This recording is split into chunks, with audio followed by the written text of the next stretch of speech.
before we get out of here, we got to talk about 12 by 9. 12 by 9, yes. After you finished this play, 12 by 9, 12 by 9, then you went back on tour, and then you came back and you found out later that the show was nominated.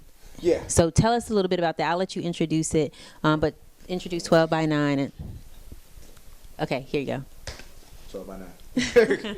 No, 12 by 9, it's myself, Damian D. Smith, Maurice G. Smith, no relation except for we brothers from another mother, and Fred Thomas Jr. These guys, it's a play about prison. Is 12 by 9 is the dimensions of a prison cell. So these brothers, as I play a guy who's in prison, who's waiting trial for some embezzling schemes, and then I come in contact with an older guy who's been in jail for, at this point, 20 years, and then there's a street guy who's been in and out of jail his entire life.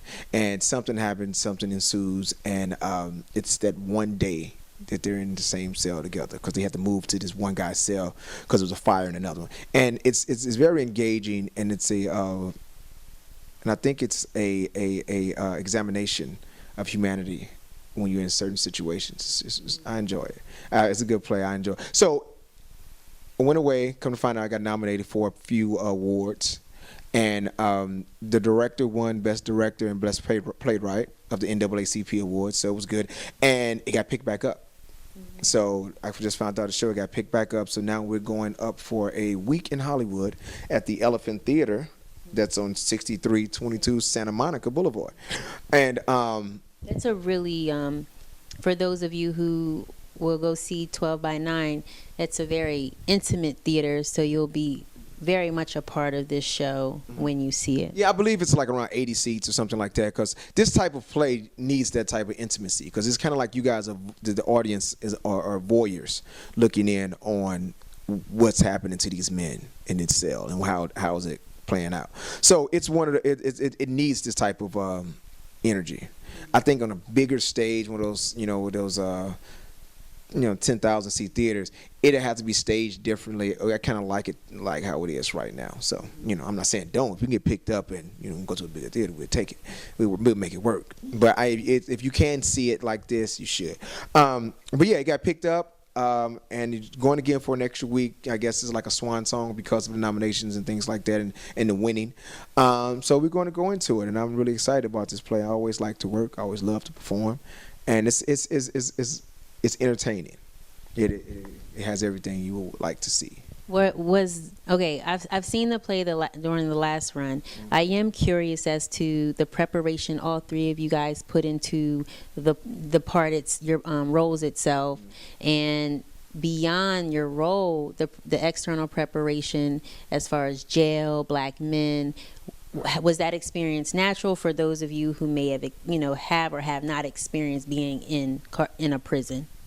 It's okay. To start off, the preparation internally is like character development for me. I find out who this character is. I come up, with his, I always start off with shoes for me. It's like, what type of shoes do the character wear? So I try to get into those type of shoes that he'll wear, and then just build on up his talk, his speech, his mannerisms, and who this guy is. Because it's not like I'm imitating, like I say, like Jamie Foxx and Ray. Like he was able to meet Ray Charles and get his, his little things. I'm creating this person. So this person is being created. So I'm, it gives me a little more freedom because I can, whatever I decide is what he is. But I try to be true to the script and true to my imagination. So I just work with, that's how I come up with the characters. Now, talking about being confined, you got to look at it. I think all of us, when you get put in a situation, you just try to adapt and live as much as possible and try to survive as much as possible. And that's what this character, actually my character, Jasper, is. He's put in a situation where he really doesn't belong in prison in his mind. And he has to adapt and try to survive. And he's not built for it. Like the guy, Train, his name, he's the one that's in and out who's built for this world. This is his world. So he's more comfortable in this world than anyone else. So I think that's whenever you place there, I mean, I'm talking about the jail perimeters, I don't think you have to go to jail to know that you don't want to be there, you know. And when you're in there, you got to try to see how can I get out, or, you know, correct whatever situation is. But it is ridiculous when it comes to the external part. There's a disproportionate amount of African Americans locked up in jail. I have a brother that's locked up in jail. He's been there for 10 years, 11 years at this point, actually. And it's ridiculous. It's really ridiculous what's happening. I think they target African American men, the police do, daily, constantly. I'm pretty sure outside someone's being targeted right now for their skin. I got pulled over on a bicycle. What? I was on a bicycle. Where? Around the corner from my house. I just came from working out, went to get me a Pop-Tart. Why? Riding a bicycle while black. That's the real thing. Biking while black. It happens. It happens. I got pulled over.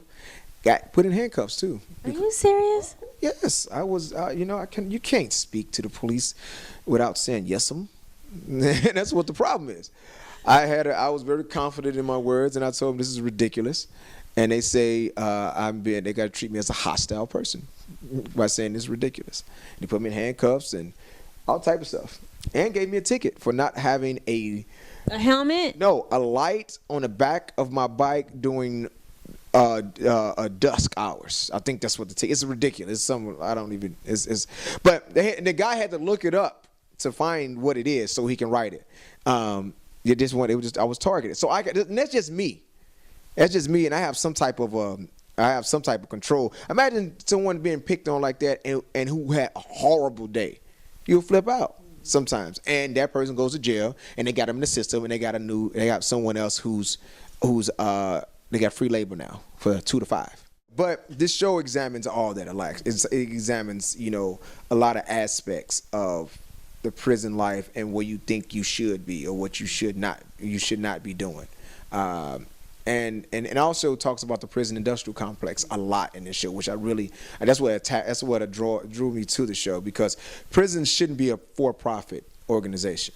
Right. Because it's called corrections or correctional facilities. Exactly. And you know, just the whole piece of the corrections being made, really, but the rate of incarceration is so disproportionate, especially among black and brown men, that it's ridiculous. You have to ask yourself, what is really being corrected? If anything is for profit, you have to make a profit. So you need workers. And the best way to get workers in a prison industrial system is to get more people locked up on bogus charges or any situation to have basically slaves.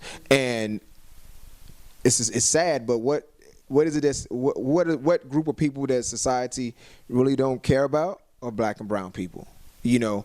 And those are people those people don't have the resources like the people your families care about them, but you don't have the resources to get a good lawyer, you don't have the resources to fight it. So these people a lot of people take plea deals, a lot of people go to jail for stuff they didn't do just so they don't get really railroaded, and they get free labor.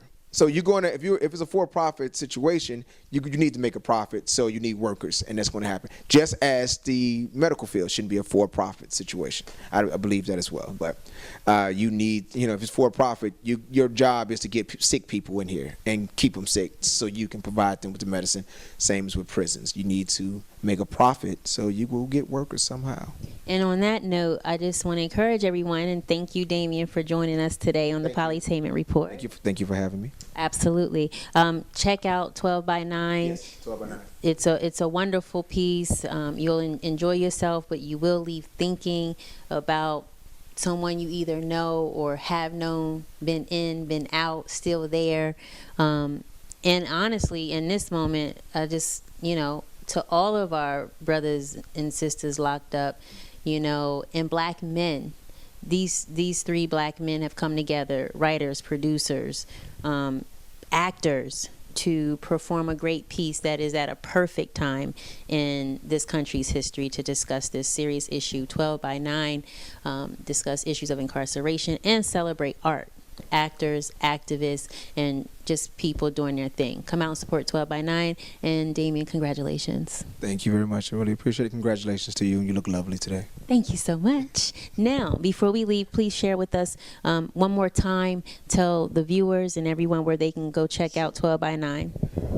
Please come see 12 by 9, December 13th through December 16th, Thursday, Friday, Saturday, and Sunday, at the Elephant Theater. And you can look for tickets on, what is this? Oh, here is a number. We have a 24. Can you read it? Yes, I am. 24/7 ticket hotline at 1-800-838-3006. I'll say it again. 1-800-838-3006. Or you can go to Brown Paper Ticket and get tickets online for 12 by 9 at the Elephant Theater. You would really enjoy it. And one more shout out too. You had a couple of pages on Facebook in regards to the 1911 tour. Yeah, 1911 United tour. You can like us on 1911 United, and you can see all the pictures from the tours, the videos that were taken, people we formed relationships with, good times. We had a good time. So we all had a good time. And also we stopped in Miami. You know, we wasn't just in all the hoods. We were in South Beach. We went to the Essence Jazz Festival in New Orleans. We had good times too.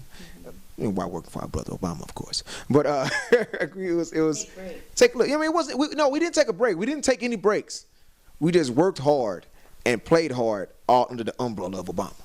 Because that's life. Is working. That's how we do. We celebrate, literally. Yes. No, thank you so much. Thank you. Appreciate you.